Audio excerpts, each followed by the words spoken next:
नालेगाव येथील म्युनिसिपल कॉलनीत नुकताच झालेल्या मारहाण प्रकरणात सीसीटीव्ही फुटेजच्या आधारे एकतर्फी कारवाई करून गुन्हे दाखल करण्यात आलेत।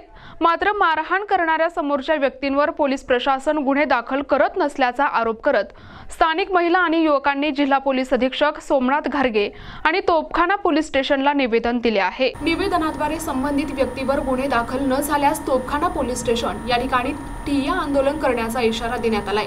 या प्रसंगी शारदा भुजबळ, बानू सारसर, नलिनी छजलानी, शीला पटोना, सविता साळुंखे, शीतल सारसर, संध्या गायकवाड, दुर्गा दळवी, सोनाली शेळके, दिव्या भवाळ, आरती सकट, अनिता पवार, प्रिया भवाळ, जेनी दिवटे, उषा साठे, सोनम येवले, नितीन बोरगे, स्वप्नील ससाणे, मयूर साठे, प्रेम शिंदे, यश पडाळे, गणेश पवार, मुन्ना शेख, कपिल देठे, गौरव दिवटे, अभि साठे, समत शेख, आनंद साठे, रमेश साळुंखे, अभि साखरे, कविता बोरगे आदी नागरिक मोठ्या संख्येने उपस्थित होते। दिनांक 22 जुलै रोजी पवन पवार यांच्या कुलस्वामिनी देवीची जत्रा होती। त्यांचे कुटुंबीय, नातेवाईक, मित्रमंडळी देवीचा उत्सव साजरा करत होते। त्याचवेळी जितू चव्हाण आणि रोहन चव्हाण यांनी पूर्वनियोजित कटानुसार पवन पवार आणि त्यांच्या मित्रमंडळीवर प्राणघातक हल्ला केला असा आरोप निवेदनात करण्यात आलाय। यावेळी पवन पवार आणि त्यांच्या मित्रांनी विरोध केला असता चव्हाण आणि इतरांनी त्यांच्या घरातील महिलांद्वारे तोपखाना पोलीस स्टेशन या ठिकाणी खोटे गुन्हे दाखल केले। तसेच देवीच्या जत्रोत्सवात विघ्न आणण्याचा प्रकार घडवला। वास्तविक पाहता संबंधित व्यक्तींनी पवन पवार यांच्या मित्रांवर तलवारी आणि इतर हत्यारांच्या सहाय्याने प्राणघातक हल्ला केला असल्याचेही निवेदनात म्हटले आहे। या मारहाण प्रकरणाला 1 हप्ता उलटून गेलाय। मात्र पोलिसांनी केवळ सीसीटीव्ही फुटेजचा आधार घेऊन एकतर्फी गुन्हे दाखल केले। पवन पवार यांचे मित्र आणि कुटुंबियांना जबर मारहाण करण्यात आली असून ते यामध्ये जखमी झाले आहेत। या जखमींचा कुठल्याही प्रकारे गांभीर्याने विचार केला गेला नाही असे निवेदनकर्त्यांनी म्हटले आहे। पोलीस प्रशासनाने दुसरी बाजू देखील पाहून संबंधित गुंड प्रवृत्तीच्या लोकांवर गुन्हे दाखल करून न्याय देण्याची मागणी या निवेदनाद्वारे करण्यात आली आहे।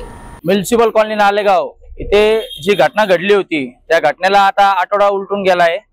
आज एसपी साहेबांना भेटून त्यांना याविषयीची निवेदन व माहिती देण्यात आली, पण कुठेतरी पोलीस प्रशासन हे एकतर्फी कारवाई करून फक्त सीसी फुटेजच्या आधारे जे त्यांना अर्धे सत्य दिसते त्या अर्धे सत्य बघून त्याद्वारे ते कारवाई करत आहे।